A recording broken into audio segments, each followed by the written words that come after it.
con respecto a lo del jueves pasado, que ahora les voy a preguntar si pudieron releer el texto de Galende.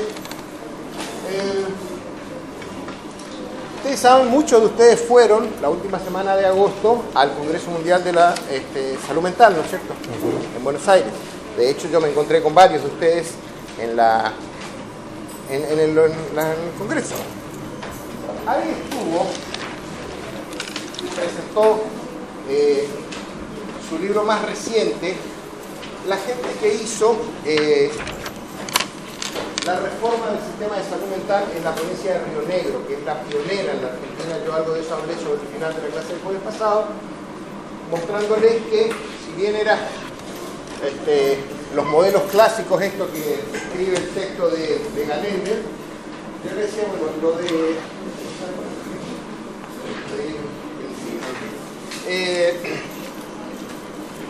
el modelo que se aplicó en Río Negro, la gente que lo hizo presentó el libro y fue para contar. No tengo el libro, la verdad que no lo puedo prestar porque tengo este solo. Voy a sugerir en todo caso que la facultad lo compre para la biblioteca, pero sí quiero decirles que traje hice fotocopiar, y ya está acá, en la fotocopiadora acá y en la biblioteca acá, una pequeña partecita, que no es más que 10 o 12 páginas, que incluyen la presentación del libro que hace un autor portugués y la introducción que hacen los autores, que son Hugo Cohen y Graciela Natella. Con cierto orgullo puedo decir, fueron mis compañeros del Lanús, Hugo Cohen y Graciela Natella. La verdad que lo conocía más a Hugo porque era residente en el mismo momento que yo era concurrente y solíamos tener muchas charlas, ¿no es cierto? Bueno, él es el que en realidad armó ese proyecto con ella, con Graciela.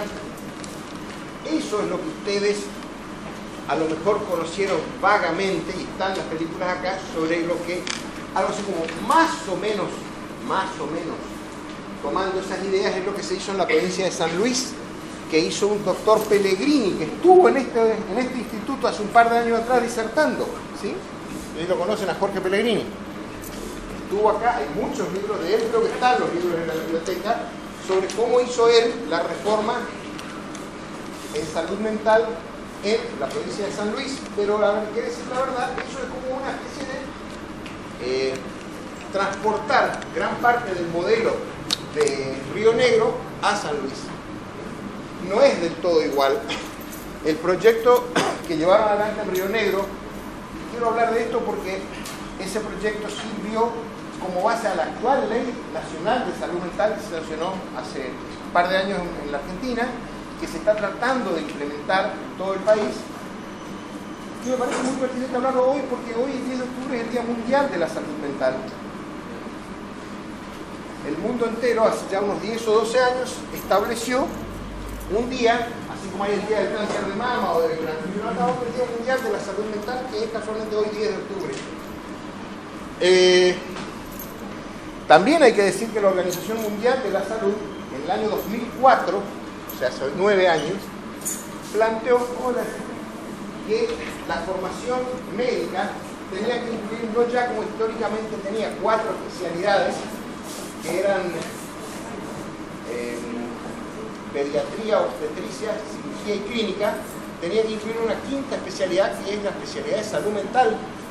Voy a insistir en esto porque, a ver, yo no sé si ustedes se percataron, digamos, al leer el texto de Galende, que estamos hablando de salud mental, no de psiquiatría. Salud mental. Yo creo que en el libro de Galende se desprende la diferencia que hay entre hablar de psiquiatría y hablar de salud mental, pero me gustaría saber si a ustedes les ha quedado claro eso, porque es muy importante, ¿no? Porque si no queda como que se habla de la misma cosa, y la verdad es que se le pone distintos nombres porque son distintas cosas. Acá también, fíjate, Nani, por acá que hay otras manchas viejas que hay, ¿no? Que nunca se le pasó el borrador inmediatamente y entonces se pegaron.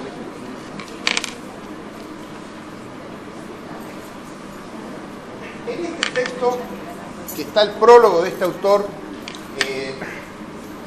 les quiero leer ya 4 o 5 parrafitos para que ustedes entiendan en qué sentido hay una diferencia en eso que estoy hablando entre salud mental y psiquiatría. Bueno, el autor comienza diciendo que la tarea de Cohen y de Natella es tan conocida en tantos lugares del mundo que ya no necesitan presentación, dice él, ni los autores, ni el libro, pero sí lo que se hizo en Río Negro. Y entonces él dice ahí que a él le parece que hay 3 cosas, dice, las que quiero hablar, son 3 breves comentarios, pero que tienen implicaciones para la evolución del debate internacional sobre los procesos de reformas psiquiátricas en todo el mundo. El primero, y este me parece el más importante para determinarnos acá, dice, Río Negro muestra con claridad el continuo entre lo local y lo global, ya sea el continuo en lo que es la mala atención psiquiátrica, ya sea el continuo en lo que es la buena atención psiquiátrica. Detrás de las enormes diferencias de recursos humanos y de calidad de las infraestructuras que se encuentran a lo largo de los países del mundo, se pueden ver con transparencia elementos comunes de la atención psiquiátrica.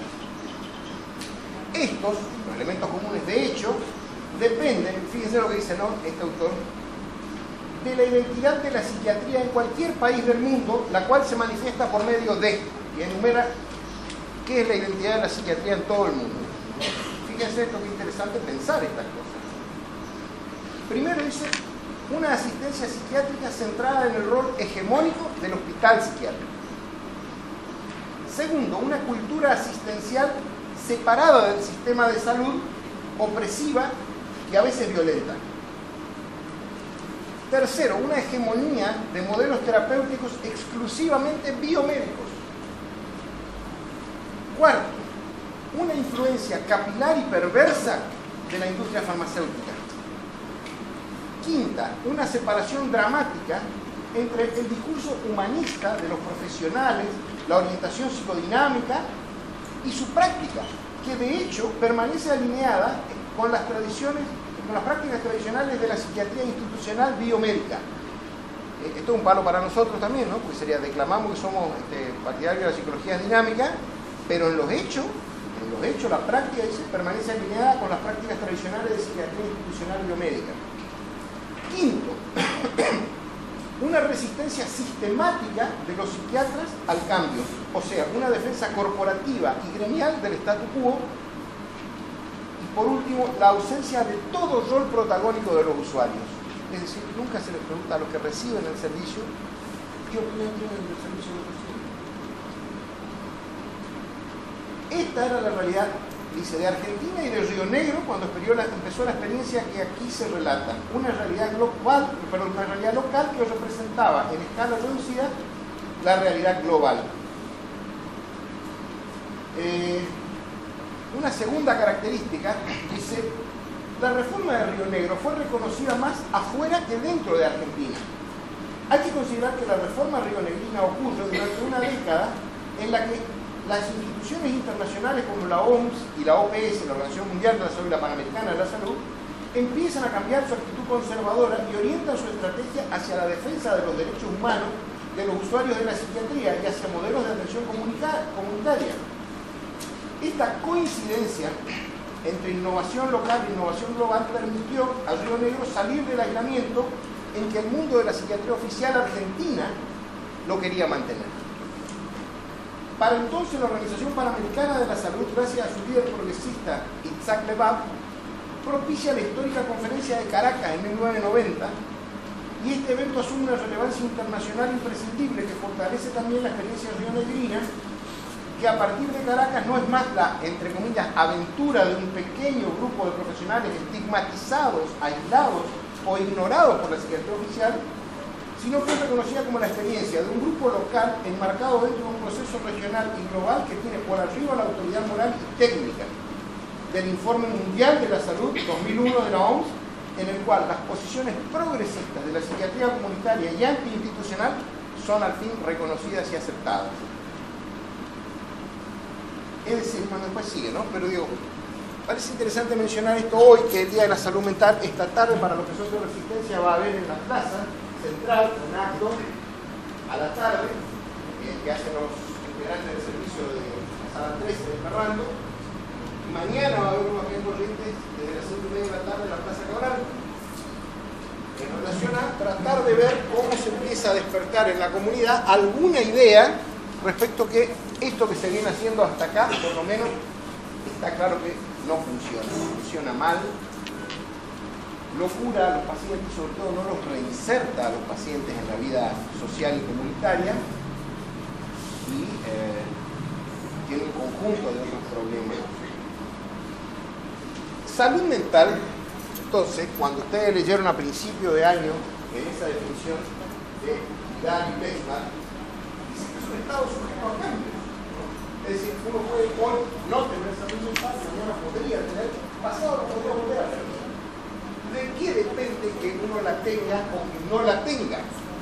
Bueno, lo que esta concepción que plantean estos autores, Cohen y Natella, como las que planteaban, yo le decía la semana pasada, Basaglia, las que plantean incluso los del modelo de política de sector en Francia, es lo siguiente, digamos. La salud mental es, como yo podría decir, la salud de cualquier órgano con el que ustedes han nacido. Podríamos suponer que a lo mejor ustedes nacieron con los riñones bien, o con el hígado bien, o con el estómago bien. Pero para que ese órgano se haya mantenido bien, sano, ha necesitado que ustedes dijéramos, supongamos el aparato digestivo, si sea más claro, que ustedes incorporen ciertos alimentos que no incorporen otros. Es decir, ustedes podrían haber nacido con un estómago perfectamente sano, pero si cuando tenían 5 meses su mamá, en vez de darle leche y papilla, les hacía comer ñoqui con estofado, probablemente ese estómago se hubiera enfermado, ¿verdad?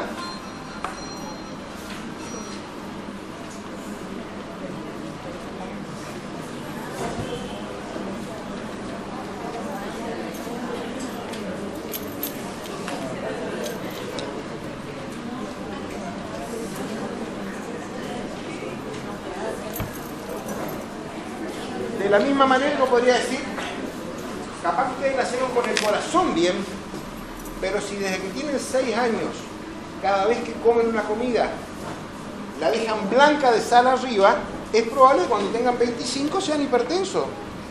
¿Qué quiero decir con esto? Que la salud de cualquier órgano, y mucha más de la mente, está sujeta a las condiciones en las que ustedes viven.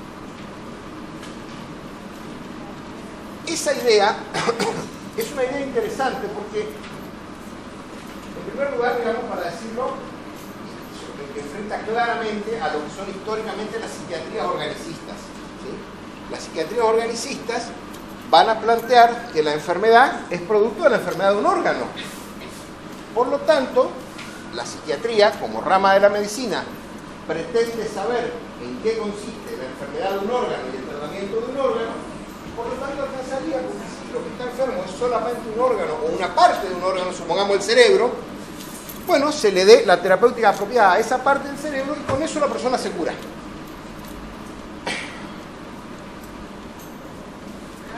¿Están ustedes a pensar si ese criterio es suficiente o no es suficiente? En mí ya creo que se advierte cuál es el criterio.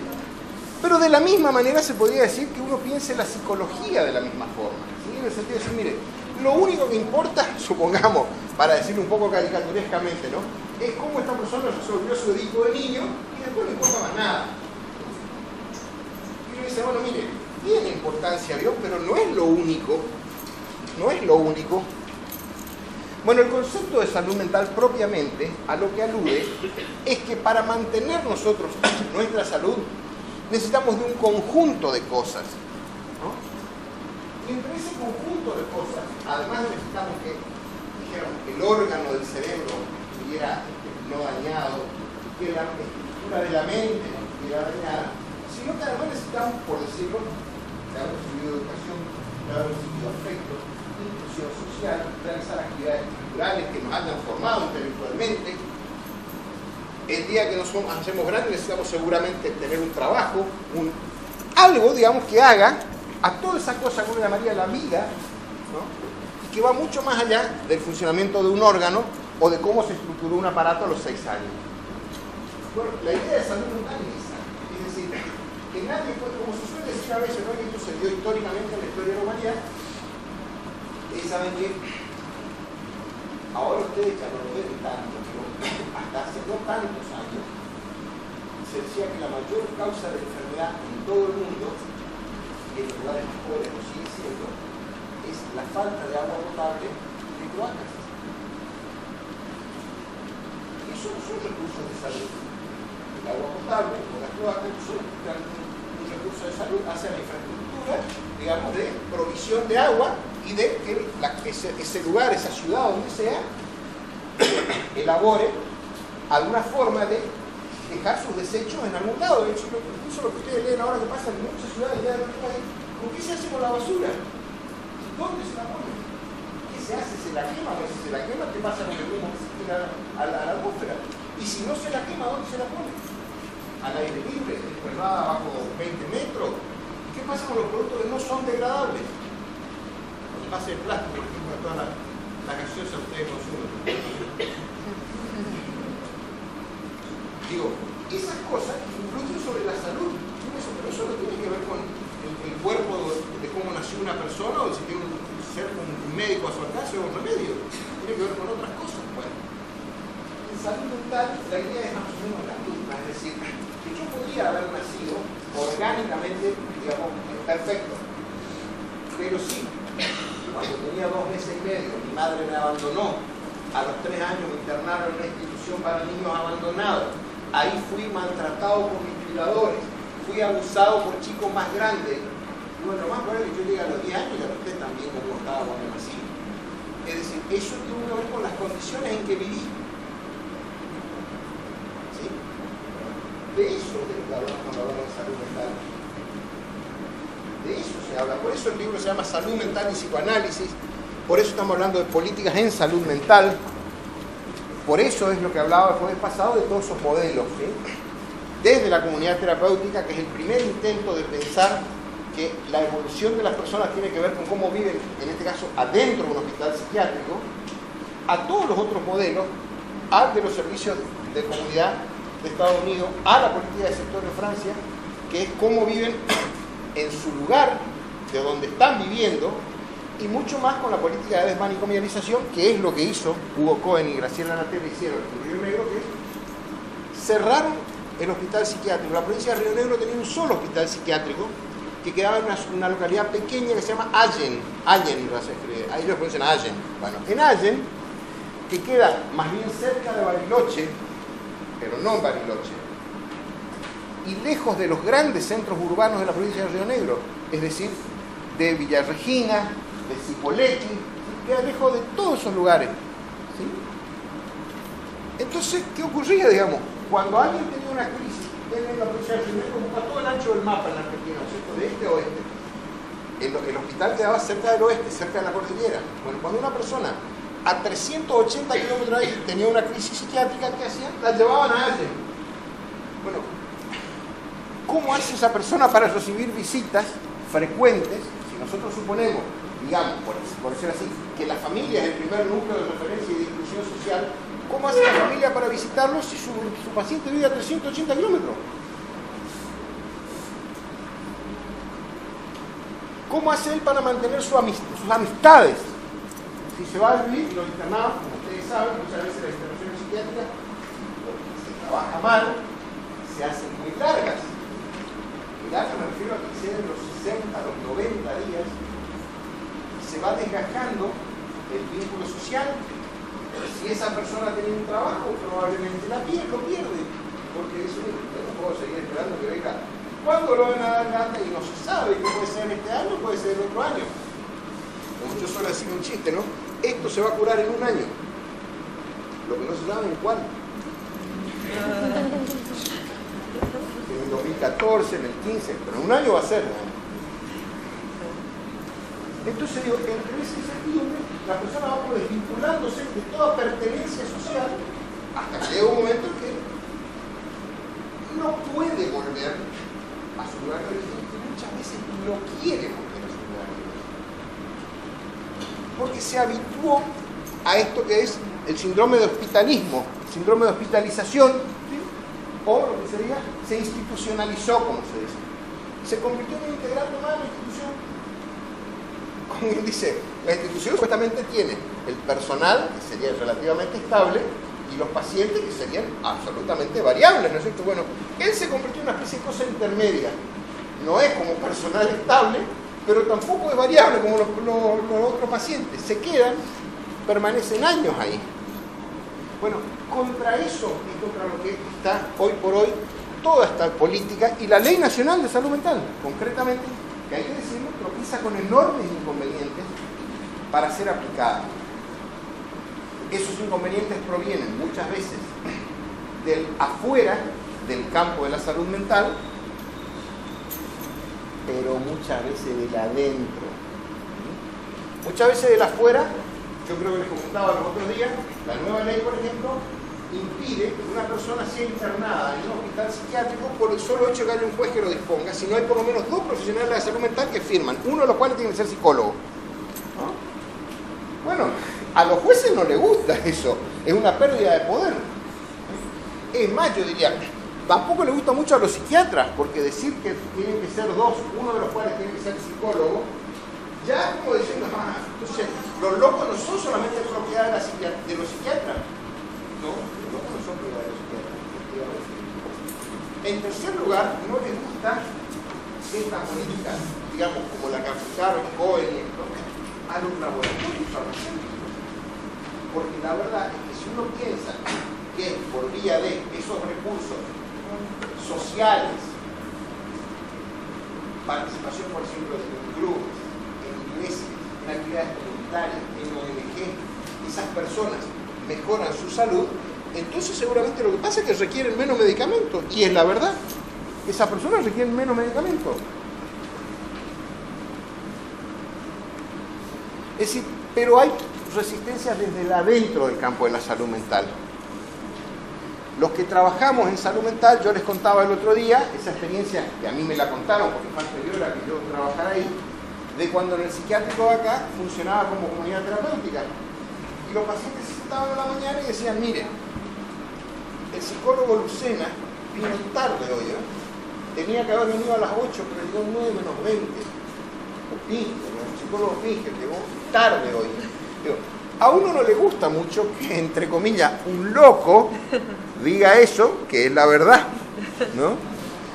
Bueno, el sistema en general funciona, como bien dice este autor portugués que le hace el prólogo, sin tener jamás en cuenta la opinión de los usuarios del servicio. Los usuarios, ya los pacientes están internados ahí, sería, entre comillas, a los primeros que habría que tratar de consultar respecto a qué piensan de qué es el servicio que reciben. Nunca se les consulta. Y es más, encima, digamos, tenemos el recurso fácil, que es decir, y no tomen en cuenta la opinión de ellos si son locos. ¿Cómo van a decir algo razonable si son locos? ¿No?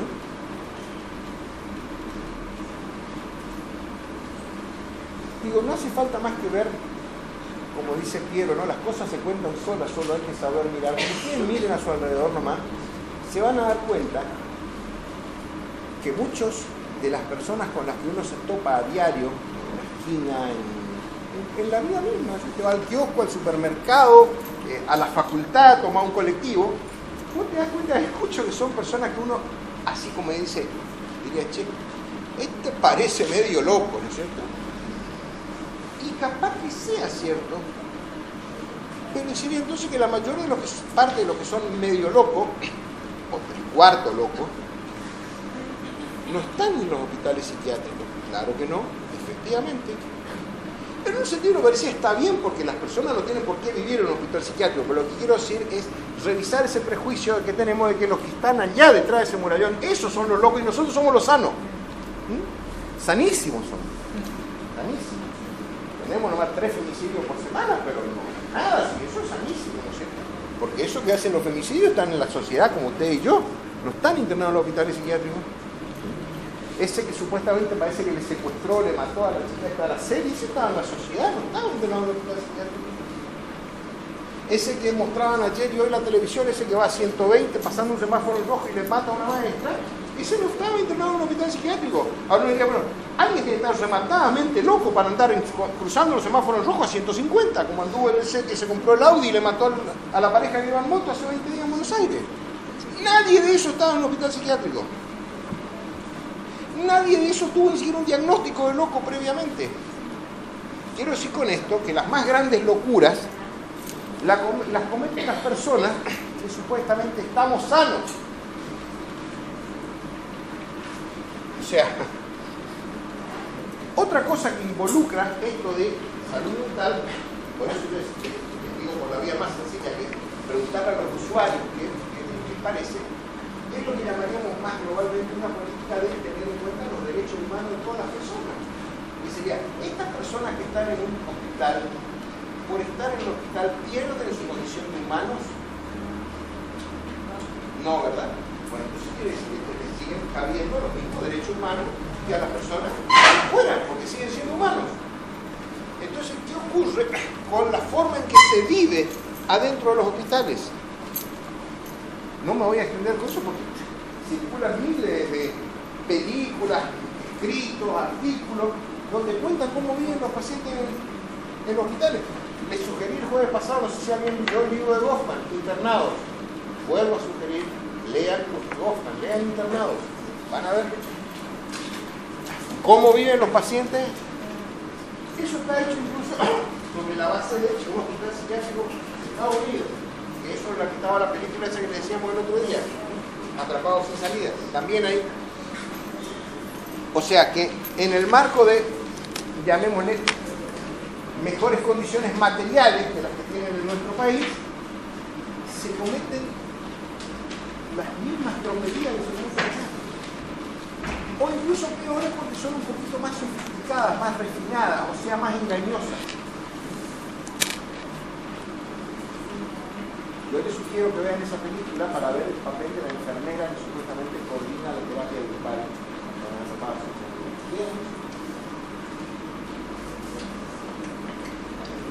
Bueno, ¿por qué digo todo esto? Bueno, porque si hay algo que hoy es el Día Mundial de la Salud Mental y este domingo es el Día del Psicólogo acá en la Argentina, el 13 de octubre, ¿no? Digo, y si hay algo que tenemos que tener en cuenta es esa vieja idea que tenían los pioneros de la psicología en la Argentina, entre ellos José Blecher, cuando él dice, mire, antes que nada, antes de definir el psicólogo, tiene que ser un agente de cambio. O sea, nosotros estamos para ayudar a cambiar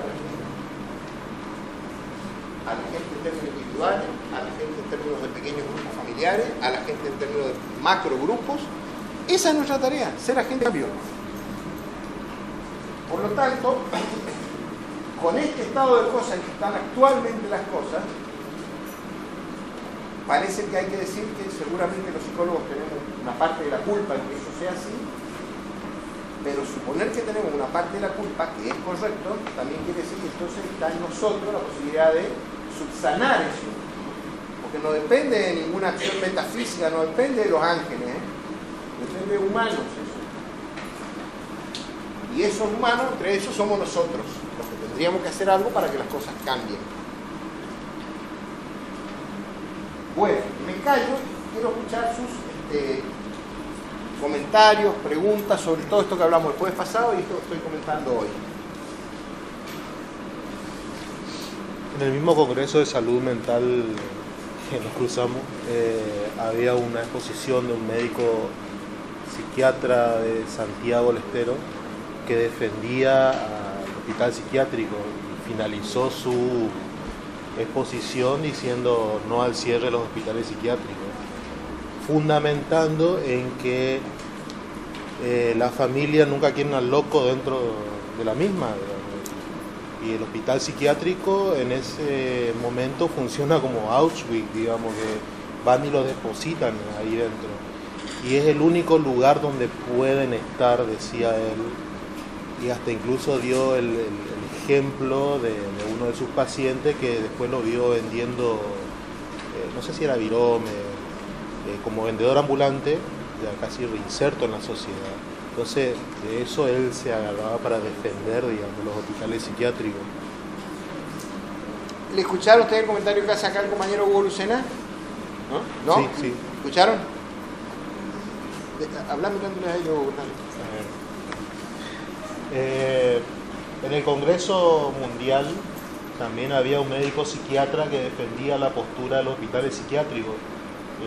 Había terminado incluso su exposición diciendo no al cierre de los hospitales psiquiátricos, fundamentando en que las familias no queden al loco dentro de la misma cuando una persona, bueno, es declarada insana.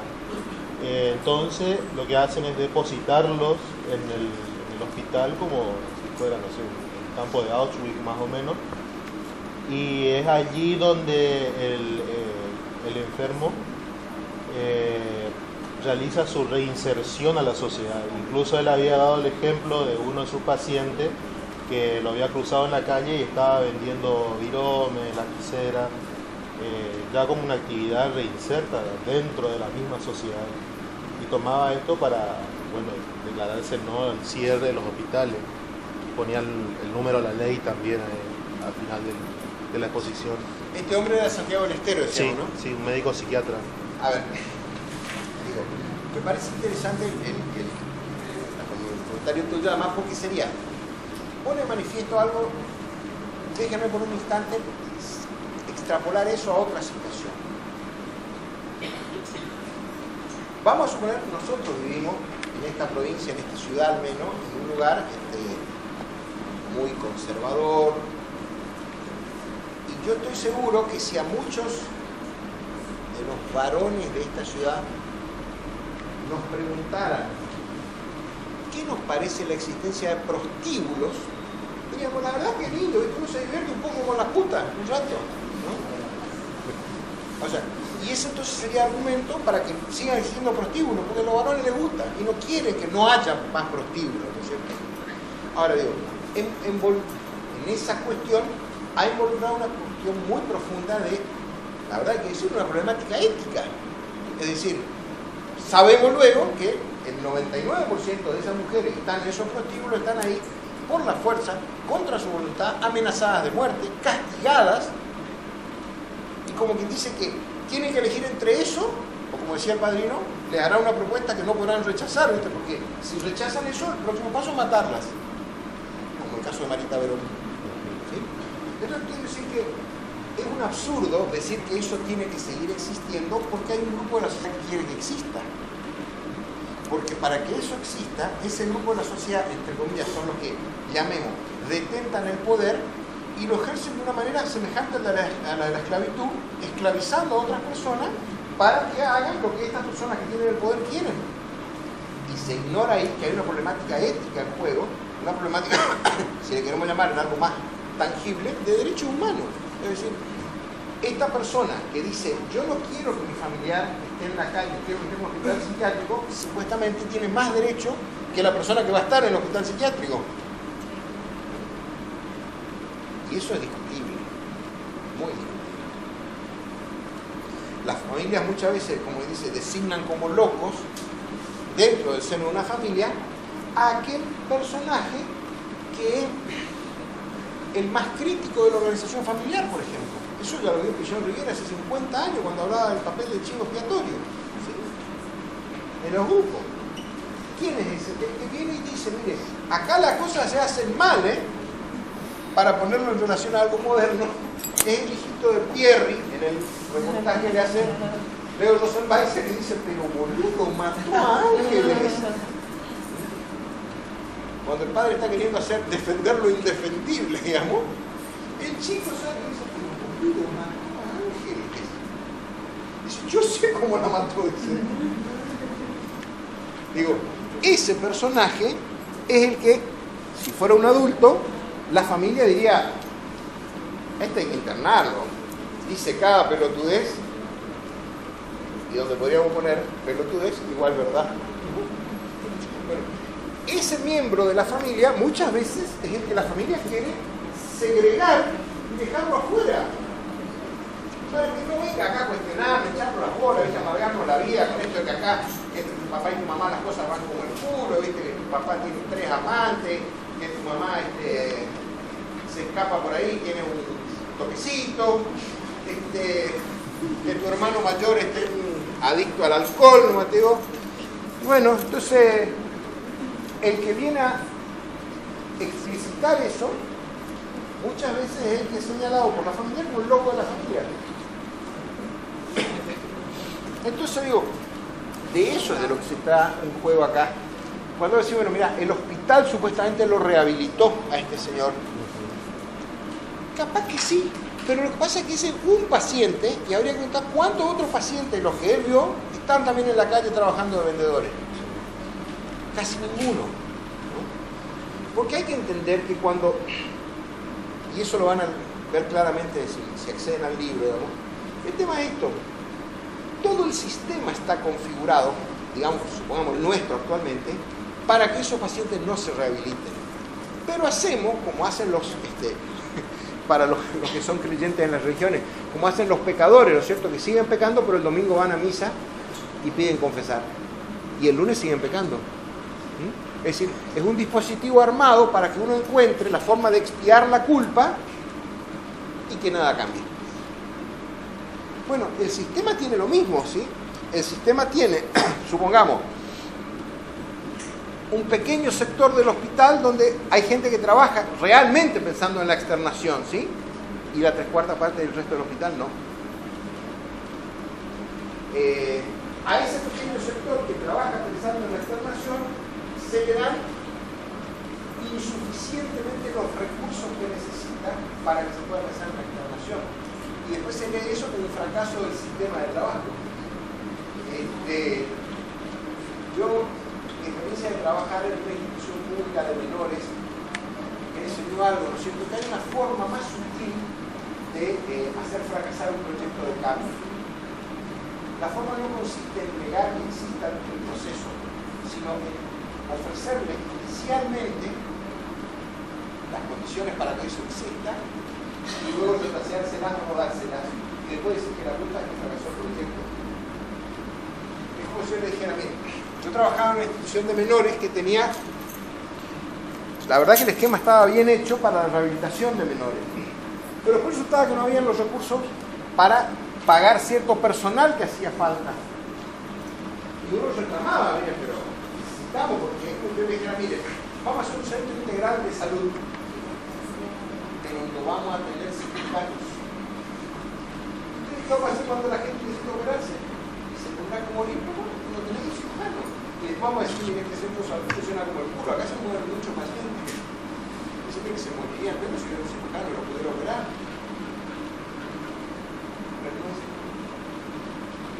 Entonces digo, se puede hacer esa forma como más, no sé cómo decir, más hipócrita también, ¿no es cierto? Que es decir, bueno, nosotros le pusimos en marcha el sistema que ustedes nos pidieron. Bueno, sí, pusieron en marcha, pero digamos, nos faltó esto y lo otro. Bueno, pero igual tendrían que haber, y se hizo todo, pero yo le expliqué que había que poner, como dice, 5 ingredientes para la torta. Si usted me da 2, la torta no puede salir, ¿verdad? Yo le di 2. Sí, y me faltaron 3. Y bueno, con los otros 2 se hubiera tenido que arreglar para hacer alguna torta, algo. Eso es una forma un poco más hipócrita, más sutil, de decir que algo que podría cambiar falle. Entonces, por lo tanto, como eso que iba a cambiar las cosas falló, vamos a mantener las cosas nomás como eran antes. Ese es un poco lo que termina pasando acá, por ejemplo. Termina pasando así. Y es muy difícil, porque lleva una necesidad, una constancia en el trabajo, una claridad en el trabajo, para que eso pueda cambiar. Acá en la Argentina ya hay como 4 o 5 provincias que están hoy por hoy en un proceso claramente que apunta a modificar eso. No sé si es casualidad o no, pero la mayor parte son las provincias del sur del país. Eso empezó en Río Negro, pero ahora se aplica eso en Neuquén y en Chubut, por ejemplo, con distintas variaciones, pero están en eso. En Tierra del Fuego se aplica eso. De hecho, la Ley Nacional de Salud Mental, que la motorizó un diputado nacional que es psicólogo, Leonardo Gorbas, él trabajó y implementó el modelo que hizo Cohen en Río Negro en Tierra del Fuego. Estuvo Gorbas ahora, vos lo viste, ¿no? Vos lo siempre en la mesa donde estuvieron presentando todo esto. Y estuvo en varios de los paneles. Sí, yo no, a esa posición no fui. pero en varios paneles estuvo Gorbach. Acá hay más alumnos que estuvieron en ese congreso, yo me crucé con muchos. No sé si de este curso o de cursos Sí, más de acá. adelantados, pero de este curso me parecieron varios. Bueno, ese hombre, Gorbach, es un psicólogo. Él hizo eso en Tierra del Fuego, tomando el asesoramiento de lo que le dio el modelo de Río Negro. Digo, no sé si es casualidad o no, digo, pero son casi todas provincias del sur. En algún punto se me hace que no es tan casualidad, porque esas provincias son en general provincias más nuevas y que tienen mucha población inmigrante. Nosotros en una provincia con pocos inmigrantes, poca gente viene de otras provincias a vivir acá. Es una provincia vieja, muy aferrada a las costumbres.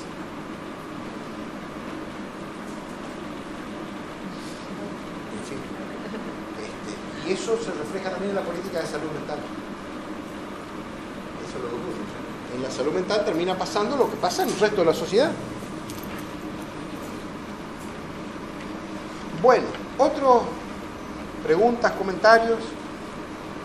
Esto que les estoy preguntando es pregunta de parcial, ¿eh? De esto que estamos hablando, pregunta de parcial, pregunta de final, los distintos modos, los sistemas, las ventajas, las desventajas, las características, las semejanzas y diferencias.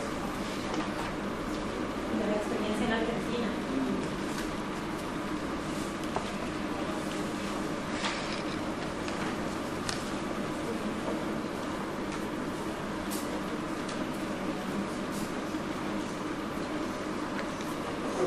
Señor, ya acá en Corrientes hay un proyecto de campo para poder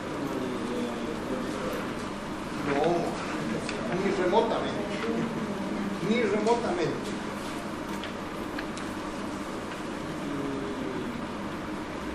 tampoco con el de cierre del hospital psiquiátrico como alternativa de hospital Lo que pasa es que cada vez está más grande, cada vez tiene más camas, cada vez más salas.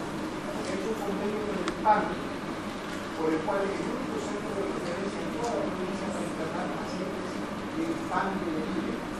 Particularmente tiene el hospital del PAN. Entonces, cuando no le conviene materialmente, cuando yo trabajaba en este hospital,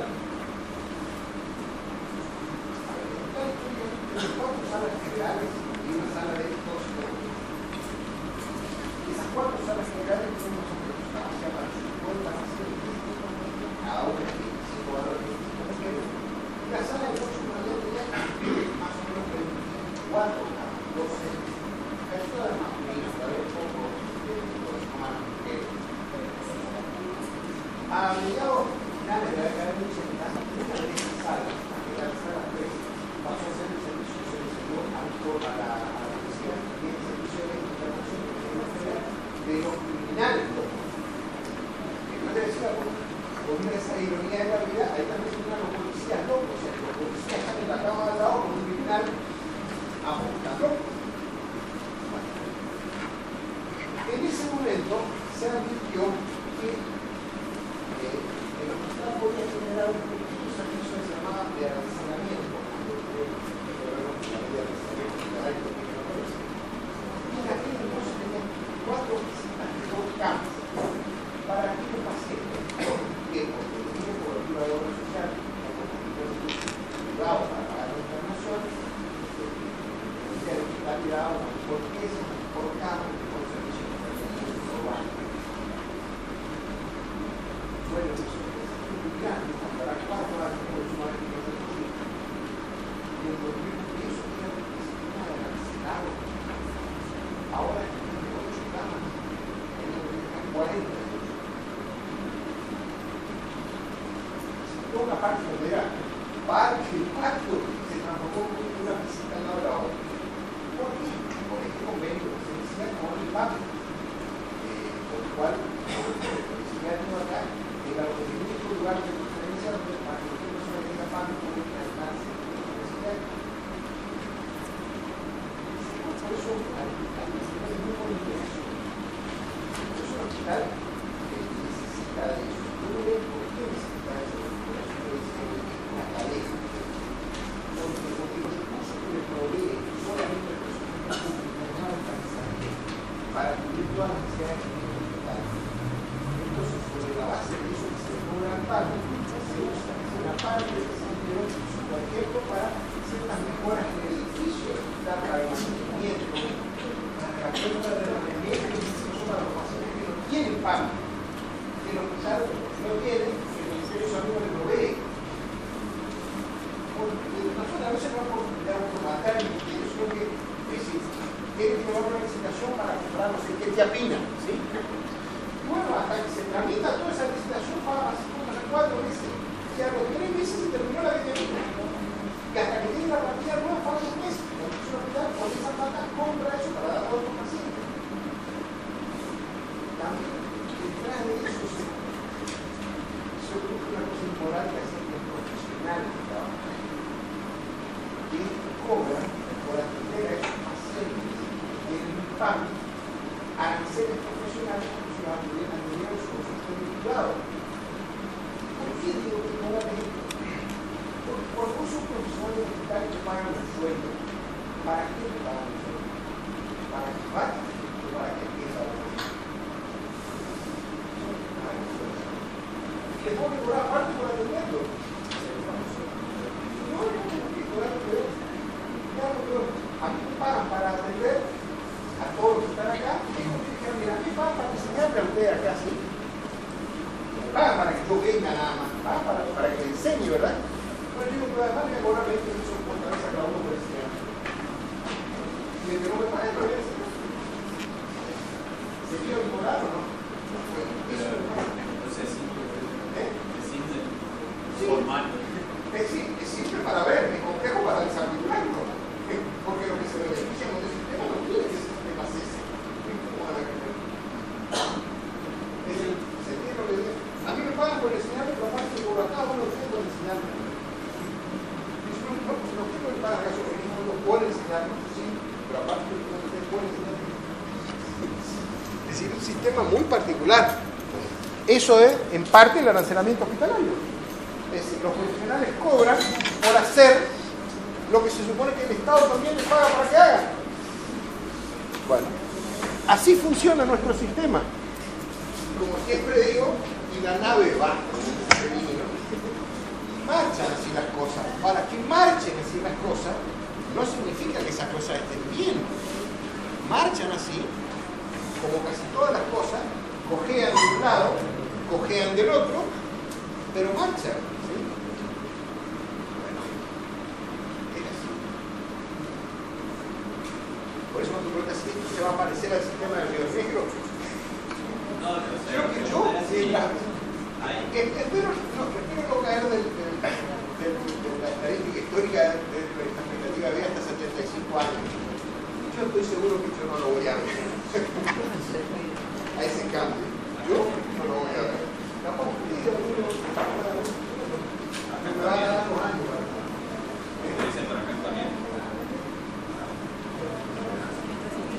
Acá en Corrientes, cuando a nivel nacional en el 2010 se sancionó esa ley, acá los psiquiatras se movilizaron para hacer una ley contraria y para que estos muchachos podían alegar a la gente. Una lucha del colegio de psicólogos, porque digo que como quiera que se llame la organización que tenemos los psicólogos, luchar para que la policía adhiera a esa ley.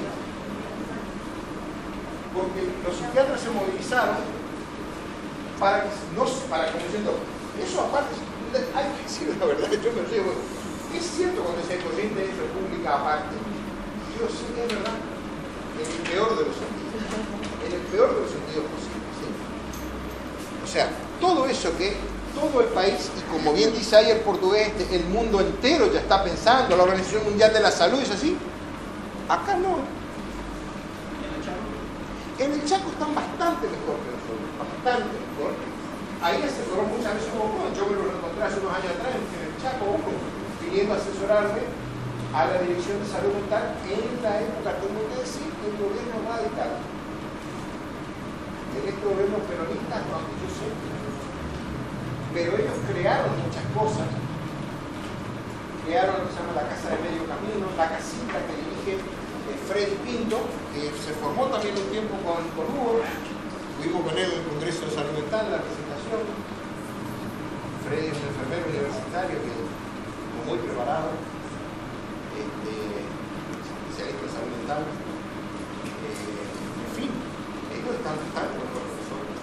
además, como dijéramos, aunque todavía no hayan logrado plasmar en acto eso está en la conversación que tiene la gente que trabaja en el mundo psíquico, por decirlo así. Acá. Y mucho menos de aquellas personas que acá tienen alguna chance de ejercer un rol, no sé, de director del hospital, de jefe de salud mental. Eso deja para esos raros, ¿viste? Que están en el Río Negro, en el Uquén, en Chubut. Esa gente es rara, ¿viste? Que creen en el progresivo. Yo soy de Sorpeña, que es de Chaco, Sí. y está el hospital ahí, está en el fondo del hospital, está atrás de una amiga. Yo siempre lo voy a buscar o algo, y ahí hay vitalicio, hay locos vitalicios, ahí no vienen. Ahí, o sea, de Sorpeña la pagan todo, pero en Sorpeña, nada. Y el que descuartizó a la chica hasta que repartió los pedazos están acá, no están en el hospital, ni mucho menos, y eso no está bien de la casa. O sea, Pau era muy celoso y bueno, y un día fue a la casa de la novia y no sé, una agricultura la cortó 6 pedazos más o menos y la repartió con muchos peñas. Todos los pedazos, todos. Y el resto de la sangre y un par de brazos lo guardó en el trabajo, en el departamento, no sé. No lo encontraron, pero lo metieron a la casa, pero no se cagaba de ahí en todo el preso. Ahora sí. En la cárcel no está ni en el hospital. Habría que ver qué evaluación se hizo de estado mental de él, ¿no es cierto? Uno supone que está loco alguien que hace eso, pero el carácter imputable o no imputable de la justicia no coincide, dijéramos, a pie juntillas con lo que nosotros llamaríamos la psicosis y lo que no es psicosis. No coincide exactamente, tiene muchas semejanzas, pero no es exactamente igual. Es decir, por ejemplo, si alguien hace un plan para, supongamos en este caso, no sé cómo, vamos a poner que lo hizo con producto del impulso de ese momento. Pero lo que pasa es que hizo un plan totalmente elaborado, previamente, planificado, estudiado todos sus detalles, que finalmente lo contentó. Lo que el artículo 4 del Código Penal dice es que si esa persona es capaz de guiar sus actos, evidentemente lo reporta a la psicosis. Y si es consciente, digamos, de la criminalidad del acto. Entonces, yo sabía, pero lo que pasa es que la odié tanto porque me engañó que yo era consciente de esto, pero es igual matarla. Ese tipo de imputable no es imputable. Es una discusión, digamos, que sería si la ley lo que prevé a los como principios no será imputable todo aquel que no sea capaz de comprender la criminalidad del acto o de poder controlar sus actos. Puede pasar que alguien comprenda la criminalidad pero no haya podido controlar. Lo que se suele decir, entre comillas, los llamados crímenes pasionales. Es decir, yo comprendo, pero en ese momento una emoción violenta y no pude controlar. ¿Sí? Pero esto es un caso porque a veces pasa el tipo que comprende la criminalidad, planifica, o sea, que dio sus actos, no es que en su momento, digamos, un momento de descontrol, no, por el contrario, lo había intentado. Ese tipo probablemente para el sistema penal hay que quitarle y meterle 30 años de cárcel. Y vos lo mirarías en una perspectiva psicopatológica a ver si está loco. Bueno, pero la ley lo que dice es que ese acto que él hizo no era un acto loco. Porque fue un acto que comprendió y que planificó y dio sus actos. Es decir, no hay que tampoco ponerse anticipadamente que ese tipo tendría que estar resuelto. Capaz sí, capaz no. Ahora, es cierto lo que voy a decir que de todas maneras el 4 de junio funciona como un cronicario. Hay muchos que son vitalicios. Bueno, eso es parte de una política.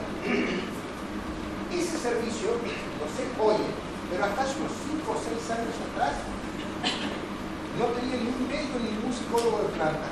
Funcionaba como un jefe de residentes que formaba a los residentes de la jefe del servicio. Cuando arman las cosas así, el resultado tiene que ser ese. Lo pusieron, ¿viste? 3 psicólogos, 2 psiquiatras de planta, 2 asistentes sociales, a ver cómo podían trabajar la reinserción, terapia. Y ahí ponían todo, cualquiera que tenía ataque de algo, andaba por la calle. Y ahí que, y ahora están haciendo, no sé, pero había más habitaciones de lo que estaban haciendo en el fondo, que seguramente son para eso. Digo. Ahí metieron cualquiera que le agarraban ataque pánico, panicoso en la calle, ahí quedaba. Por eso, a ver, uno diría que en alguna medida se parece a lo que le decía la clase pasada, lo que fue la época del gran encierro. Vamos a cerrarle a todos los que hagan algo que no nos gusta. Si gritan por la calle, le vamos a cerrar. Si tienen mucha gente que llora, le vamos a cerrar. Si putean en la calle, le vamos a cerrar. Si roban en la calle, le vamos a cerrar. Si se prostituyen en la calle, le vamos a cerrar. Bueno, pongamos todo ahí. Bueno, vamos a entrar en el tema que queremos introducir hoy, que es lo que yo les decía, hemos de alguna manera invertido el orden del programa. Nosotros a principios de año les dimos algunos rudimentos para entender en qué se apoya la teoría psicoanalítica para distinguir entre categorías, como decíamos, psicosis, perversiones y neurosis.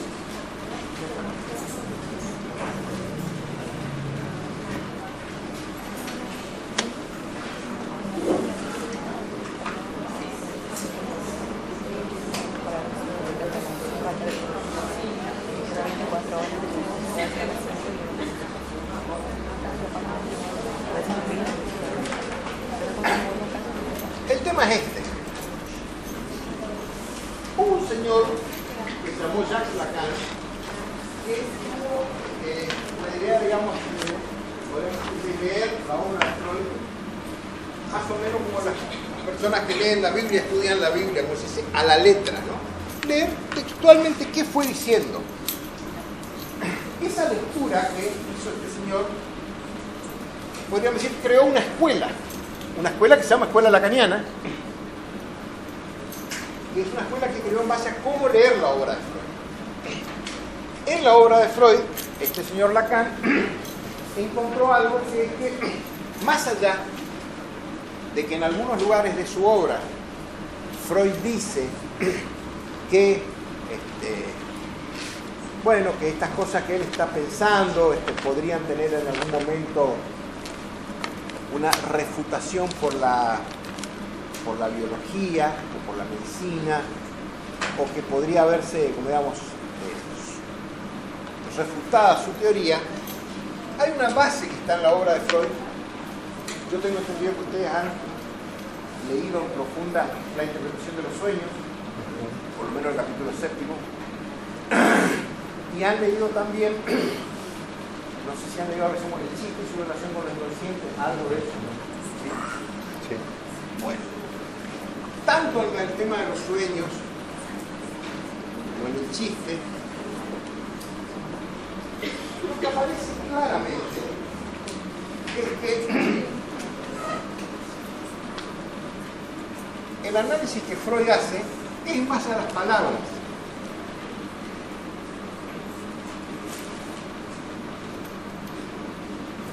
De hecho, la terapéutica que Freud crea es una terapéutica basada exclusivamente en las palabras. Los analistas no hacen otra cosa que dar palabras a los pacientes. Como yo suelo decir, esto tiene una lógica, que es pensar que se cura con palabras porque se enferma por palabras. Es decir, que la terapéutica tiene algo que ver con la teoría etiológica. La etiología quiere decir la causa de algo, ¿verdad? ¿Por qué alguien podría tener eficacia en curar algo con palabras si no fuera que lo enfermó fueron las palabras? Es un ejercicio de lógica. En el chiste, lo que se hace es normalmente un juego de palabras. Ese juego de palabras puede tener dos formas de expresarse. Una es como metáfora.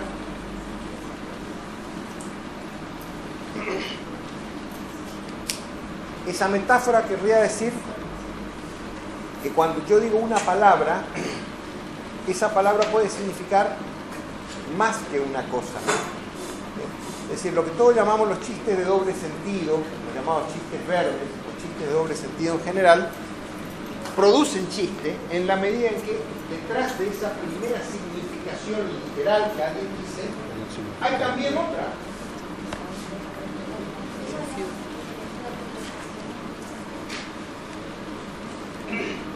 En la metáfora, uno podría decir que lo que produce gracia es que, como dice, algo en el sentido que lo entendimos la primera vez,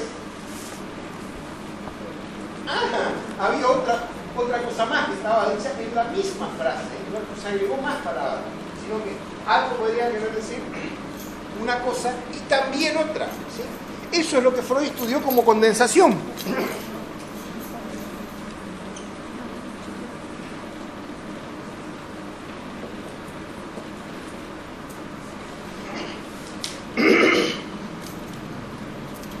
¿Se entiende esto? Y también a veces un chiste se puede hacer por otra operación de la lingüística, que es la metonimia. Yo parto de la idea que ustedes saben, porque ustedes vieron lingüística y psicolingüística, lo que es metáfora y metonimia, ¿verdad? La metonimia ya no consiste en sustituir una cosa por otra, sino en desplazar el acento de una palabra en otra, ¿sí? En este sentido, la forma más evidente de hacer un chiste con esto es que a una frase le vayamos sacando la última palabra de la frase y vamos a ver cómo cambia todo el sentido de una frase si le sacamos la última palabra. ¿Podría dar un ejemplo? Sí, señorita.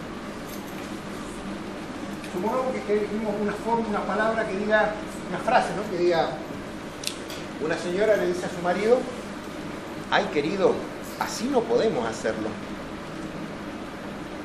Cuando le sacamos la última palabra queda, ay querido, así no podemos. Si le sacamos la última palabra queda, ay querido, así no. Si le sacamos la última palabra queda, ay querido, así.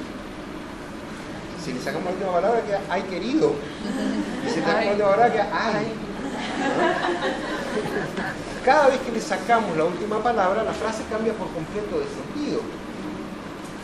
O por lo menos tiene otro sentido, no sé si cambia por completo, lo cual quiere decir que el efecto de significación de cualquier frase la da la última palabra que resignifica las palabras anteriores. Es como si uno dijera, hasta que alguien no terminó de hablar, uno no sabe qué es lo que está queriendo decir, solo lo sabe cuando terminó.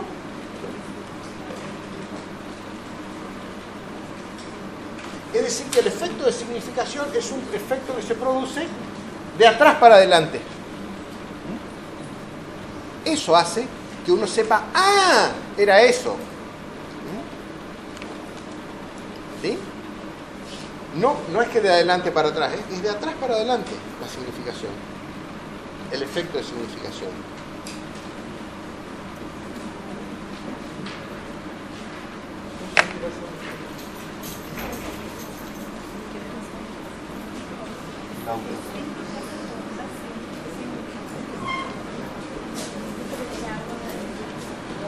Chicos, les recuerdo para el que anotó la fecha de los parciales que el segundo parcial es el 31 de octubre. Excelente.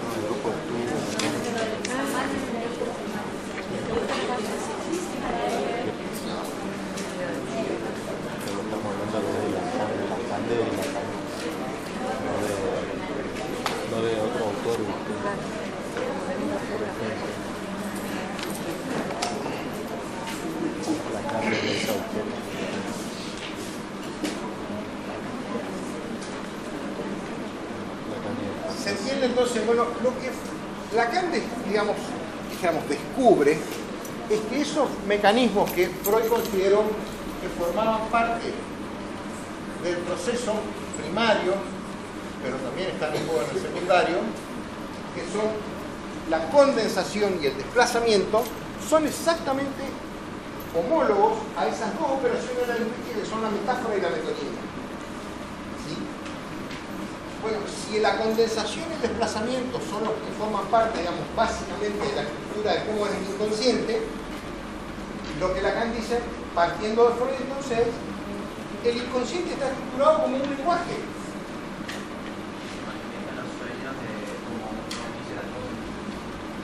Les voy a poner un ejemplo interesante que a lo mejor los oriente.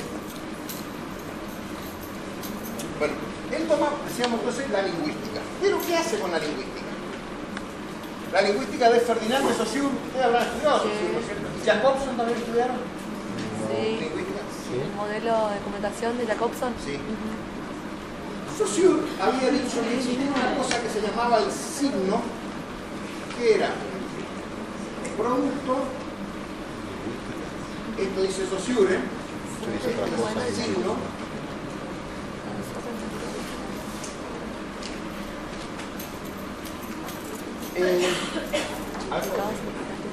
signo, Peirce, hay un lingüista Peirce que se estudiaron Peirce. Signo, decía Peirce, es lo que representa algo para alguien. ¿Sí? Esa es la definición mínima de lo que es un signo. Es lo que representa algo para alguien. ¿Sí? Ahora bien, en la tradición, digamos, del estudio del lenguaje humano, existió hasta el siglo XIX una ciencia de los signos que se llamaba semiótica. La ciencia de los signos.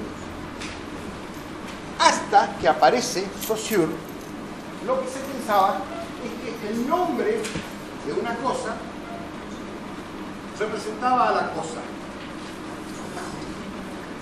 Es decir, que en castellano la palabra mesa representa la mesa. Después lo que se dio cuenta, en primer lugar, es que no hay una única representación de la mesa, pero sobre todo lo que pasó a verse es que la palabra mesa tenía una significación según qué palabra le precediera y qué palabra le sucediera. Es decir, en el contexto de qué frase hablamos de una mesa.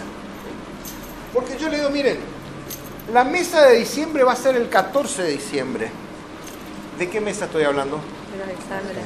Pero yo no dije exámenes. Yo dije la mesa. Y ustedes entendieron que se refiere a una mesa de exámenes. Pero también podría ser una mesa de negociaciones. O podría ser el juego del tenis de mesa. O podría ser también, vamos a tener una mesa bien servida el 14 de diciembre, vamos a hacer una gran comilona.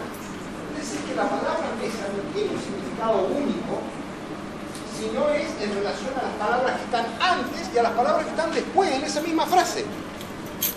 Es decir, que la mesa no tiene un significado único.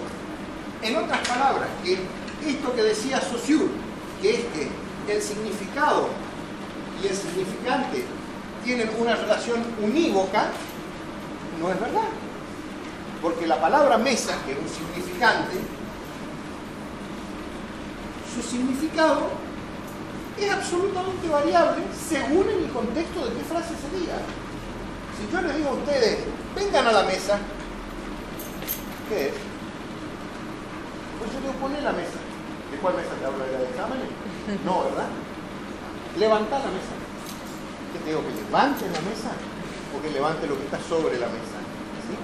Uno podría decir que todo el tiempo está en juego esta operación de metonimia, en el sentido que el significado se desplaza según la palabra que le antecede, según la que le sucede, según el contexto en el que se dice. No hace falta que yo diga, levantar todo lo que hay sobre la mesa. Si vos le decías a tu marido, levantar la mesa, se tiene que levantar el mantel, los cubiertos, platos, pero vos le decís, no hace falta, sino levantar los vasos, los tenedores, los platos,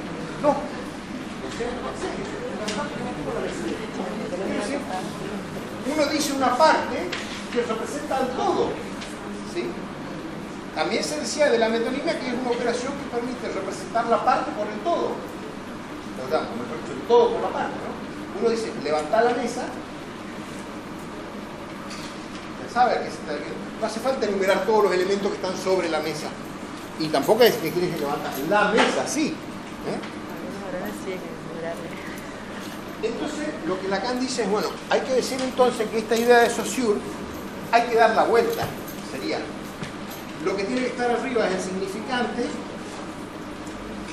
y el significado, dice, vaya a saber dónde está. Porque si el significado no está ligado permanentemente a un significante, sino que aparece, como recién decíamos, como efecto de las palabras que están antes y de las palabras que están después y en el contexto en que se dicen, ¿sí? Si todo eso es así, entonces quiere decir que lo que está en juego, lo que nosotros cuando queremos estudiar lo que alguien habla, a lo único que podemos remitirnos es a los significantes, porque el significado no se sabe, está ligado, como decíamos recién, a cuáles son las palabras que lo rodean, a esa palabra. Por eso digo, por ejemplo, la palabra mesa. ¿Sí? Entonces quiere decir que si yo hablo de...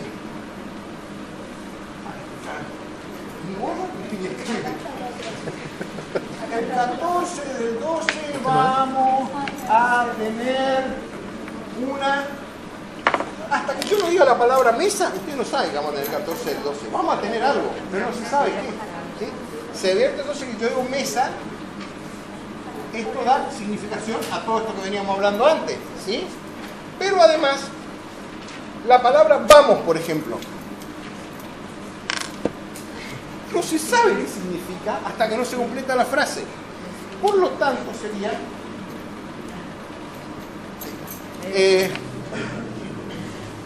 se puede decir, el significado de algo se va como perdiendo en los intersticios que quedan entre cada palabra y otra. Porque no está plenamente en una o en otra, está de lo que salga de toda esa frase. ¿Sí? ¿Se entiende eso o no? Bueno. Eso pone el acento, y Lacan lee de esa manera a Freud, en que uno no trabaja con lo, digamos, con otra cosa que con las palabras que los pacientes dicen. Y el significado que tendrá, como quien dice, solo se sabrá al final.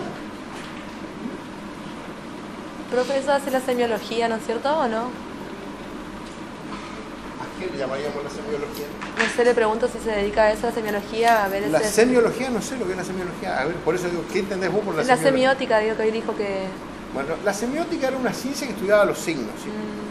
Ahora vuelve a ver, la semiótica era, el mejor representante era un tal inglés Murray, ¿sí? Pero es como que desplazó su peso a la lingüística en el siglo XX. Porque la lingüística estudia el lenguaje, digamos, ¿sí? Y la semiótica es una especie de ciencia general de los signos, ¿sí? No solo de los signos del lenguaje. Ahora, es difícil pensar qué otra cosa tenemos para que nos sirva como signo fuera del lenguaje. ¿Tenemos alguna otra cosa? Bueno, a veces el lenguaje corporal, el Los lenguaje gestos, gestual, claro. pero esas son formas que acompañan las palabras que decimos. No quisiera meterme en esa rigidez ahora. Lo que sí quiero decir es que si entonces lo que una frase significa, o sea, el efecto de significación de algo, no está en ninguna de las palabras propiamente de esta frase, sino en la frase entera y en la lectura que hacemos, esto también sirve muchísimo para los chistes. Para mí hay los maestros de hacer chistes con esto que son ese conjunto de Lelutier. Lelutier hacen todo el tiempo un juego mostrando cómo, hasta que alguien no termina de decir una frase, no se sabe lo que va a decir. Y lo último que se dice cambia por completo el significado de lo anterior. Ustedes conocen que ellos habían creado un personaje imaginario que se llamaba Johann Sebastian Mastropiero. ¿Sí? Mastropiero era supuestamente un gran cantante de música, estudioso de música, que se llamaba Johann Sebastian como Bach, digamos, pero le ponen el apellido Mastropiero. Ellos cuentan la biografía de Mastropiero y dicen que estudió piano con la condesa de Longren, mujer cuyo encanto no había disminuido con los años. Había desaparecido. Sí, sí, Dice usted que no queda, la primera parte de la frase es una mujer que sigue siendo ahora tan linda como era antes. Una mujer cuyo encanto no había desaparecido, no había disminuido con los años.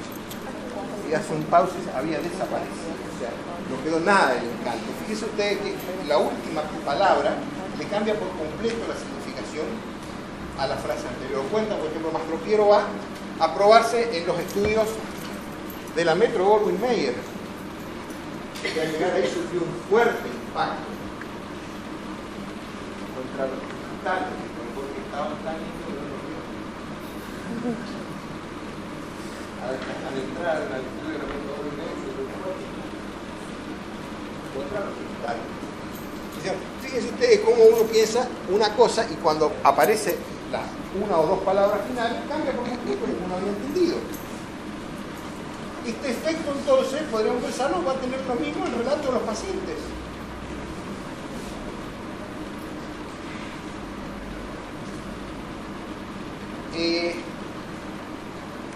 Ayer en un grupo de estudio veíamos un ejemplo maravilloso porque esto que hace Lacan, que sería, le da primacía al significante por sobre el significado, o sea, él invierte el algoritmo de Saussure, porque dice lo principal es el significante, no trabajamos con otra cosa que significante, el significado no lo sabemos, está perdido entre las palabras, el paciente es el que va a decir finalmente el significado que tiene lo que él relata, ¿no? Uno no sabe de antemano qué significa eso. ¿Vieron esa cosa? A ver, no sé si a ustedes les pasa, a mí me pasa porque en las conversaciones, no con los pacientes, pero sí con cualquier persona. Te voy a contar algo. ¿Vos sabés lo que me pasó ayer a la tarde? Sí, seguro que te fuiste a casa. No era eso. Pero y cada vez que vos le querés decir algo, ya te anticipa la respuesta y te dice lo que te pasó. Dice, no era eso. ¿No? Bueno, digo, eso muestra que efectivamente hasta que uno no termina de hablar, no se sabe lo que quería decir. Pero la lectura que tiene el otro es que él quiere anticipar el significado, ¿verdad? Digo, muy gracioso eso porque muestra que no sabemos lo que los otros quieren decir hasta que el otro terminó. Y yo agregaría entonces, daría un paso más, no sabemos ni siquiera lo que nosotros queremos decir hasta que terminamos de decir. Decíamos en un ejemplo, Lacan va a usar una frase para explicar, entonces, bueno, le pregunta a alguien, ¿qué es lo que es un significante entonces? Y Lacan dice una frase que parece un jeroglífico, que dice, un significante es lo que representa a un sujeto para otro significante. Por ejemplo, Alfredo Pinsker es un significante que representa a un sujeto, que es este cuerpo que está acá, para otro significante, por ejemplo, para Javier Musich. Es decir, el nombre Alfredo Pinsker representa a un sujeto para otro significante. Lo que sabemos que se llama Javier Musich, ¿cómo se llama? ¿Qué piensa? ¿Qué siente? Todavía no sabemos, pero hay un nombre que lo representa, ¿verdad? Muy bien. Lo que Lacan dice es, bueno, eso es lo que pasa en la conversación cuando a uno le sale, dijéramos, todo lo que quería decir sin cometer ningún error, que nosotros en psicoanálisis le llamaríamos un lapsus, ¿no? Sin cometer ningún lapsus. Y entonces nosotros suponemos que decimos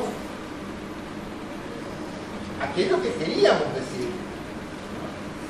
Ahora, lo que llamamos un lapsus, que es una de las cosas que definió Freud para descubrir el inconsciente, es que a veces decimos lo que no queríamos decir. Cuando la otra persona entiende de otra manera, digamos, según el contexto. ¿No? Supongamos que yo te quería decir, buen día, señorita. Pero le digo, qué fría, señorita. ¿Cómo que fría?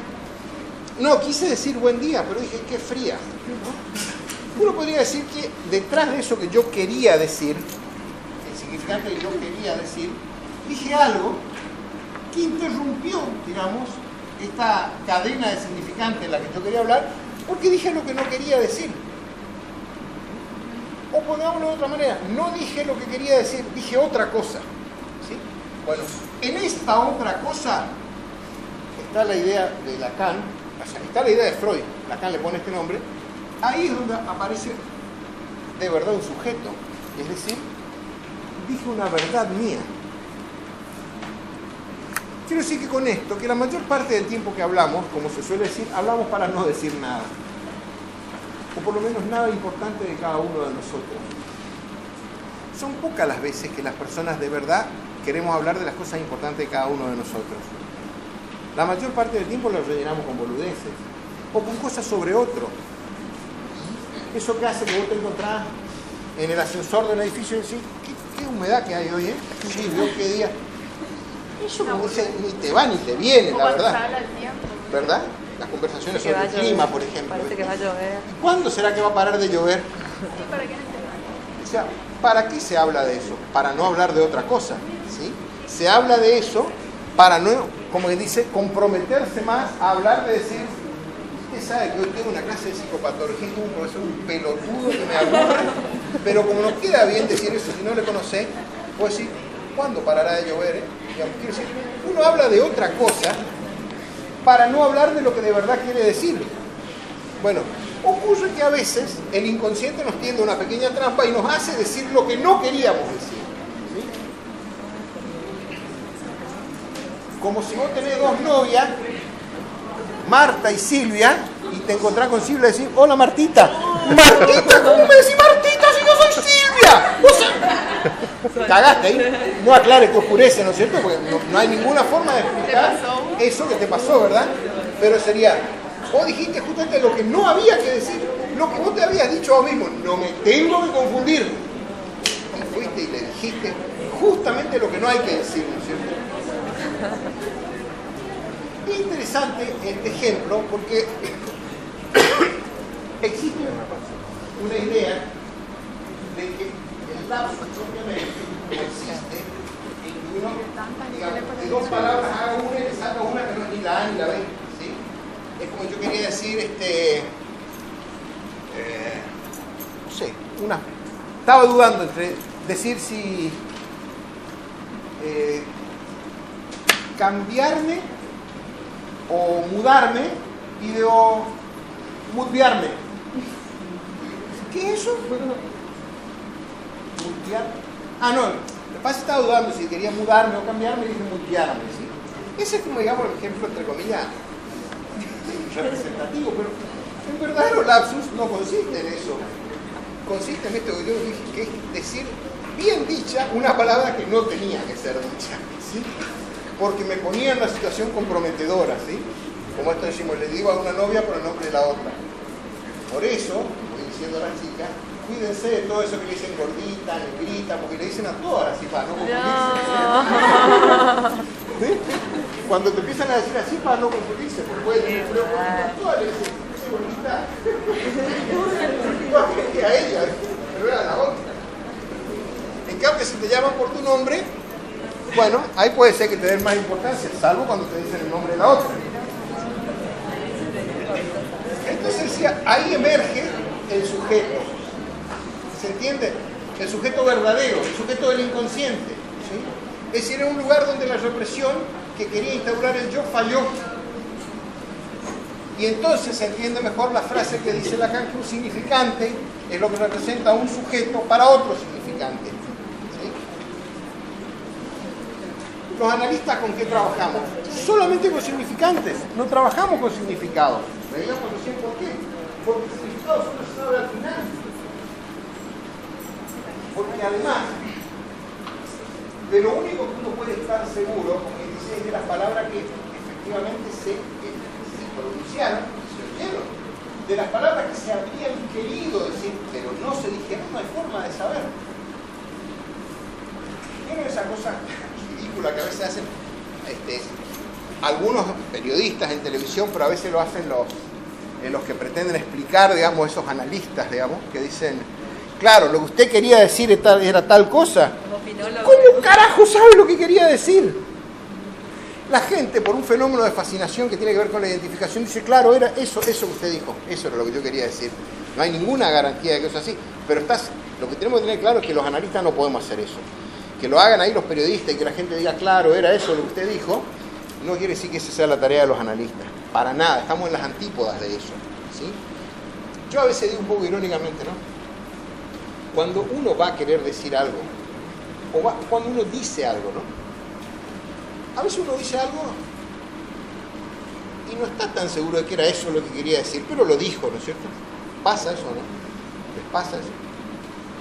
Bueno, si a veces uno no está seguro ni siquiera de lo que uno quería decir, ¿cómo va a saber lo que otro quería decir? Si a uno le cuesta saber lo que uno mismo quiere decir. Piense usted la presunción loca que es que uno crea que sabe lo que el otro quería decir. No lo que el otro dijo, sino lo que el otro quería decir. Es como una locura, ¿verdad? Bueno, entonces eso muestra que los analistas solo podemos trabajar con lo que los pacientes efectivamente dicen, no con lo que quizá quisieron decir. Cuando aparece esto en el relato, ese es el momento, y eso es lo que Lacan remarca, leyendo a Freud, porque así trabajaba Freud. Un momentito, ¿qué dijo ahí? No, yo dije X palabras. ¿Y eso qué quiere decir? Y es el analizante, el paciente, el que tendrá que tratar de descifrar en eso que mal dijo, qué es lo que quiso decir. Y eso va a revelar esa verdad de él como sujeto, que está más allá de esa cháchara que hacemos cuando hablamos de cuándo va a parar de llover, qué lindo está el tiempo, qué feo, qué frío que hace hoy, qué calor que hace hoy. Esa sarta de tonterías que nos decimos para mantener las relaciones sociales y la buena educación. Pero la verdad es que eso no habla de ninguna verdad nuestra como sujeto, de ninguna. Entonces, toda la teoría, la técnica, digamos, que Lacan plantea, deriva de leer de esa manera a Freud, ¿sí? De leerlo a la letra. Las grandes obras de Freud, yo digo siempre, miren, lean la psicopatología de la vida cotidiana. Nada más esclarecedor que eso. Si ustedes se acuerdan del famoso caso Signorelli, ¿no? Del olvido del nombre propio, ¿leyeron eso? Bueno. Tienen que leer, no muerden los libros, ¿saben? Hay un libro de Freud que se llama Psicopatología de la vida cotidiana y empieza por el capítulo que se dice olvido de nombres propios. Y en ese capítulo Freud cuenta de un olvido que le sucedió a él estando en un viaje. El tren se pone a conversar con sus compañeros del tren y el tema que van tocando, Freud después lo explica muy bien, a él le evoca el relato de un paciente de él, donde aparece ligada la sexualidad y la muerte, y le quiere decir que yendo a Orvieto, un lugar en Italia, había visto las pinturas de un señor. Cuando lo ve ese mismo, pero no solo que no se acuerda, sino que le viene a la mente otros nombres, que saben que no son del correcto. Son también pintores, pero él sabe que no son objetos, pero no se puede acordar del correcto. Él quería acordarse de un apellido, pero empieza y no se puede acordar y dice Botticelli. No, no es Botticelli. Boltrafio. No es Boltrafio. Trafoy. No es Trafoy. Y empieza a recordar Freud por qué y hace el análisis de su propio olvido, ¿no? De por qué se olvidó de él, ¿no? Tiene que ver con algo que le había pasado a él hacía poco, que es que un paciente que él había atendido en una época se había suicidado. Ese paciente que se había suicidado era un paciente de cultura, lo que uno llamaría hoy de cultura árabe. Y en esa cultura en la que este hombre era, había una frase de este señor que le había dicho que cuando en la vida a uno ya no le funciona el órgano sexual, para eso es mejor morir. Que la vida tiene sentido si uno puede tener relaciones sexuales y tener erección y eyaculación. Que si no tiene, para eso, como dice, para eso ya se puede morir nomás. Y la expresión de este hombre, su paciente, es Señor, le dice a Freud, Herr, en alemán, que para eso es preferible la muerte. Además, yo sé, le dice, que si usted pudiera curarme esto, lo habría curado, así que Bueno, ¿qué ocurre, digamos? Herr en alemán es señor. ¿Sí? El nombre del pintor del cual Freud no pudo acordarse, y por eso el primer caso es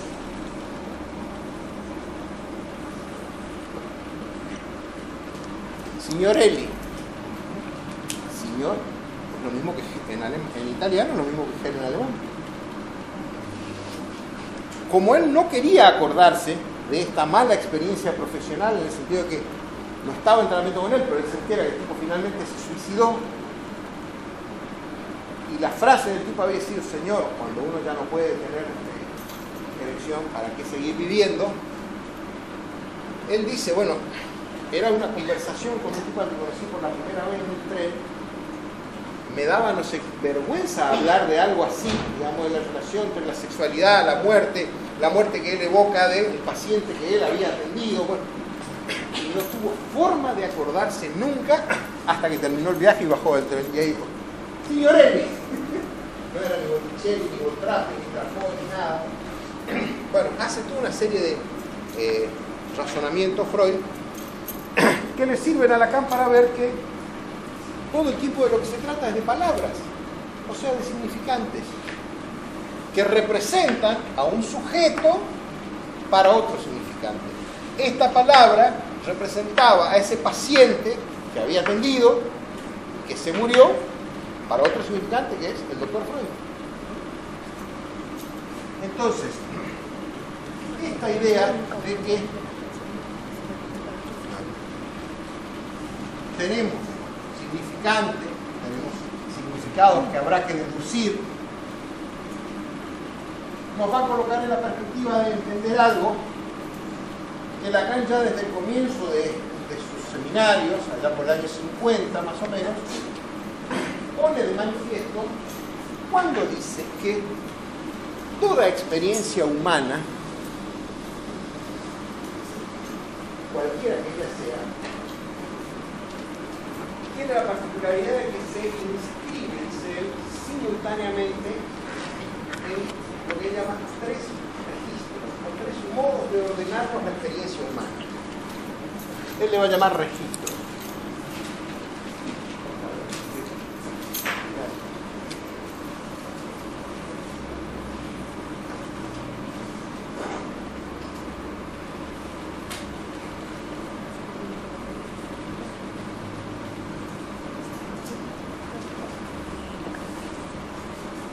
¿Eso dice Freud o Lacan? Lacan.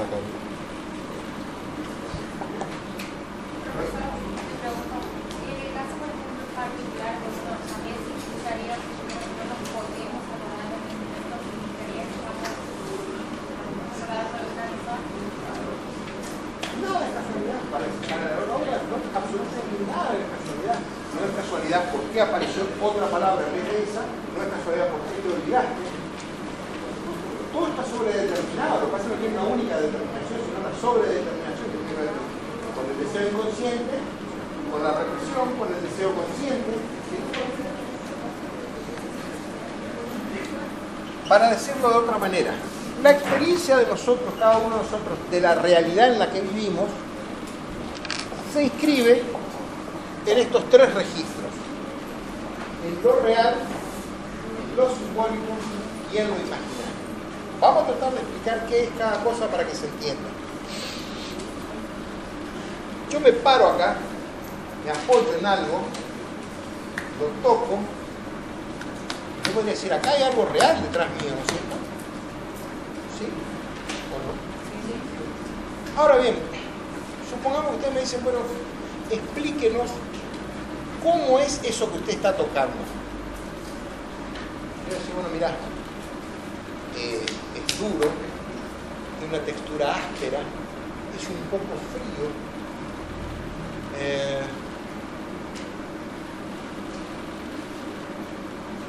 A mí me desagrada un poco, el tocarlo me da una especie de escalofrío. Yo usé, para referirme a esto que es real, palabras. Las palabras son, digamos, del orden de lo simbólico, son el símbolo por excelencia humano, ¿no es cierto? A través de las palabras nos comunicamos, sería, ¿no? A esto le vamos a llamar significantes, ¿sí? A estas palabras, porque se supone que significan algo. Lo que no se sabe es qué significan para cada uno de nosotros, ¿sí? El significado, en cambio, evoca mucho más los sentimientos que tenemos. Lo imaginario, sí.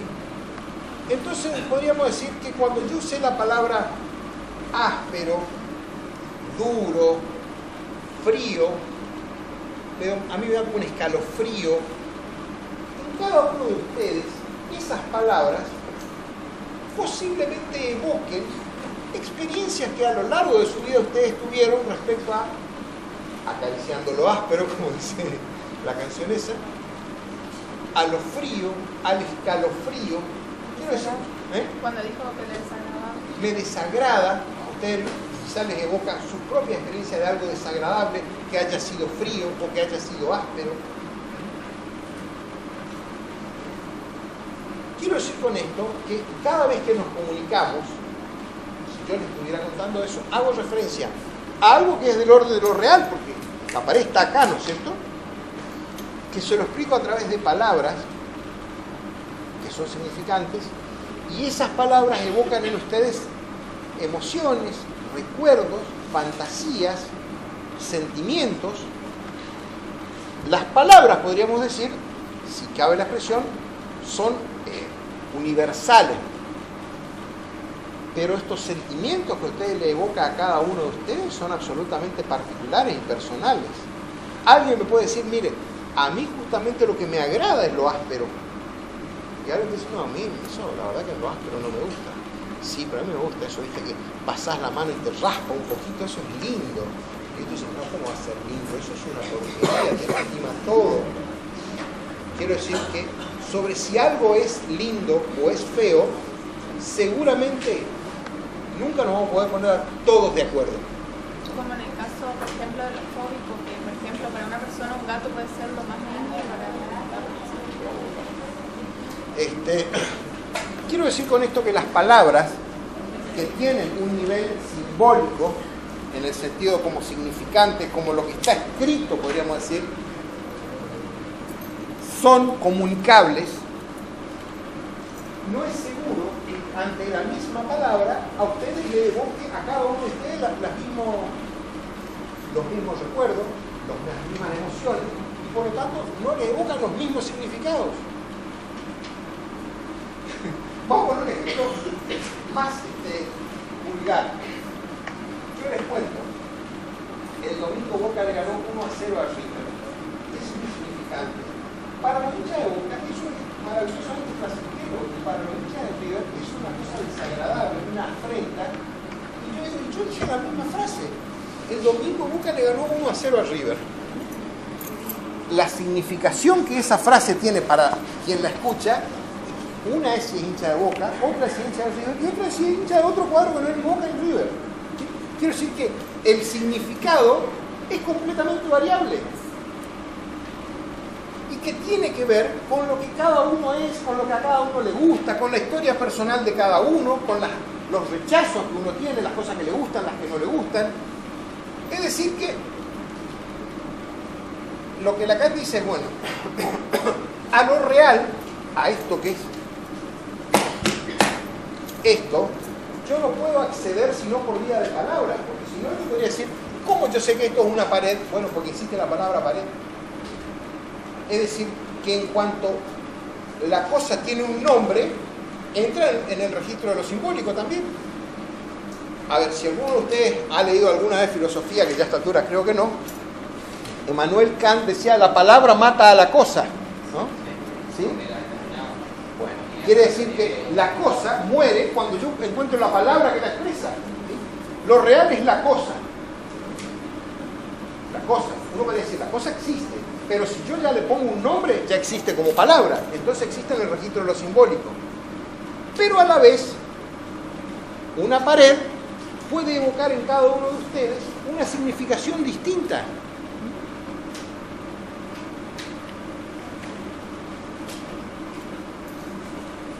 Esa canción que hace 40 años cantaba Nino Bravo cuando le decía a los que se detrás del experto comunista decía, piensa que la alambrada solo es un trozo de metal. Algo que en un campo de circunstancias de volar. O sea, la alambrada es un trozo de metal, no puede tener tendencia a volar. Y otro puede decir, no, la alambrada es una cosa electrificada y yo me voy a morir si la toco por algún motor, la voy a tocar y eso va a detener mis ansias de volar.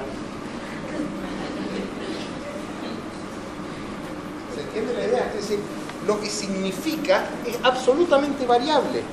Lo único que, digamos, de lo que podemos tener seguridad es de lo que la palabra que se emitió o la palabra que se escribió o la palabra que se habló. Pero la significación de eso no sabemos. Es una, si quieren, un signo de pregunta, una incógnita. ¿Qué quiere decir?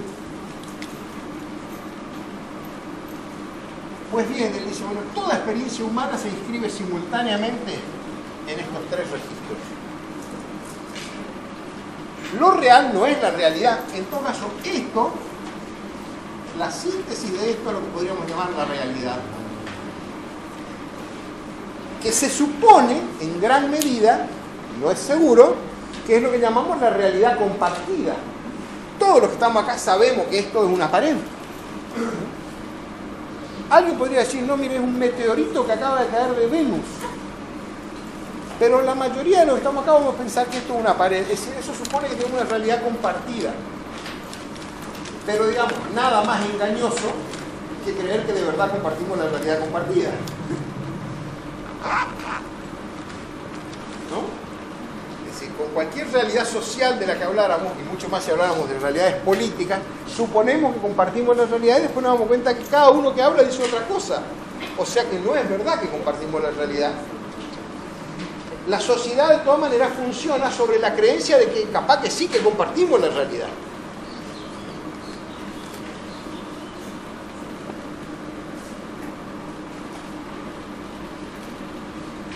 ¿Se entiende hasta acá? Sí. Bueno, vamos a parar acá hoy. Les vamos a dar la bibliografía, que creo que ya la tienen, que es el libro de Dor y el libro de Nacio.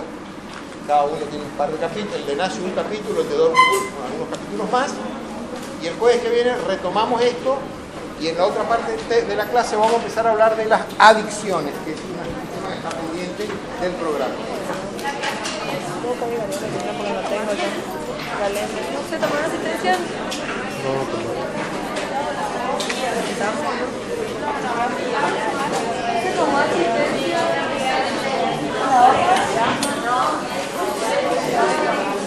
¿Cuándo? ¿Al principio tomaron?